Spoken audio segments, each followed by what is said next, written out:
ದಯಮಾಡಿ ತಮ್ಮ ಮುಖಾಂತರ ಹೇಳಲಿಕ್ಕೆ ಬಯಸ್ತೇನೆ, ಗೃಹಲಕ್ಷ್ಮಿ ಹಣ ಬ್ಯಾಂಕಿಗೆ ಹೋಗಿ ಚೆಕ್ ಮಾಡುವಂಥ ಅವಶ್ಯಕತೆ ಇಲ್ಲ. ಗೃಹಲಕ್ಷ್ಮಿ ಹಣ ಹಾಕಿದ ತಕ್ಷಣ ಅವರ ಮೊಬೈಲ್ಗೆ ನಾವು ಮೆಸೇಜನ್ನು ಕಳಿಸ್ತೀವಿ. ಇದು ಸರ್ಕಾರಿಯ ಯೋಜನೆ. ನನಗೆ ಭಾಳ ಹೆಮ್ಮೆ ಇದೆ, ಇಲ್ಲಿಯವರೆಗೆ 21 ಕಂತಿನ ಹಣವನ್ನು ಸುಮಾರು ಒಬ್ಬ ಮಹಿಳೆಗೆ 42,000 ರೂಪಾಯಿ, ಒಬ್ಬ ಮಹಿಳೆಗೆ 42,000 ರೂಪಾಯಿಯನ್ನು ಒಂದು ಕುಟುಂಬಕ್ಕೆ ಬರೀ ಗೃಹಲಕ್ಷ್ಮಿಯಿಂದ ನಾವು ಕೊಟ್ಟಿದ್ದೀವಿ.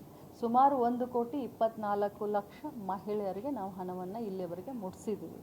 ಸುಮಾರು ಎಷ್ಟು ಲಕ್ಷ ಕೋಟಿ ನಮ್ಮ ಬೆಳಗಾವಿ ಜಿಲ್ಲೆಗೆ ಎಷ್ಟಾಯಿತು ತಾವು ಅರ್ಥ ಮಾಡ್ಕೊಳ್ಳಿ. ಬೆಳಗಾವಿ ಜಿಲ್ಲೆಗೇ ಸುಮಾರು if I am not wrong 4,000 ಕೋಟಿ, 4,500 ಕೋಟಿ ಬರೀ ಬೆಳಗಾವಿ ಜಿಲ್ಲೆಯ ಸುಮಾರು 11 ಲಕ್ಷ ಫಲಾನುಭವಿಗಳಿಗೆ 4,500 ಕೋಟಿ ನೇರವಾಗಿ ಅವರ ಮನೆ ಬಾಗಿಲಿಗೆ ಗೃಹಲಕ್ಷ್ಮಿಯನ್ನು ತಂದಿದ್ದೀವಿ.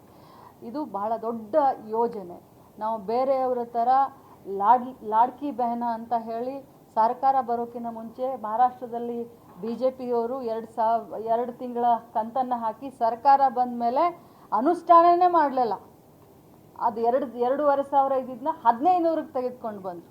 2,500 ಇದ್ದಿದ್ದನ್ನ 1,500ಕ್ಕೆ ತೆಗೆದುಕೊಂಡು ಬಂದಿದ್ದಾರೆ ಮಹಾರಾಷ್ಟ್ರದ. ತಾವು ಸ್ವಲ್ಪ ರೀಚೆಕ್ ಮಾಡಿ, ಅನುಷ್ಠಾನವೂ ಮಾಡಲಿಲ್ಲ. ಸೊ ಹಿಂಗಿರುವಂಥ ಸಂದರ್ಭದಲ್ಲಿ ನಾವು ಕೊಟ್ಟ ಭಾಷೆ ಹಾಗೆ ನಾವು ನಡ್ಕೊಳ್ತಾ ಇದ್ದೀವಿ. ನಾವು ಈಗ ನಾವು ಜೂನ್ವರೆಗೂ ನಮ್ಮದು ಕ್ಲಿಯರ್ ಇದೆ. ಸೆಪ್ಟೆಂಬರ್ ಅಕ್ಟೋಬರ್ ತಿಂಗಳದ್ದು ನಾವು ಗೃಹಲಕ್ಷ್ಮಿ ಹಣವನ್ನು ಭಾಳಷ್ಟು ಶೀಘ್ರದಲ್ಲಿ, ಸೆಪ್ಟೆಂಬರ್ಗೆ ಬಂದಿದೆ ನಮಗೆ ಹಣ, ಇನ್ನೂ ಬಂದಿಲ್ಲ. ಸೆಪ್ಟೆಂಬರ್ ಅಕ್ಟೋಬರ್ ತಿಂಗಳ ಹಣವನ್ನು ಆದಷ್ಟು ಶೀಘ್ರದಲ್ಲಿ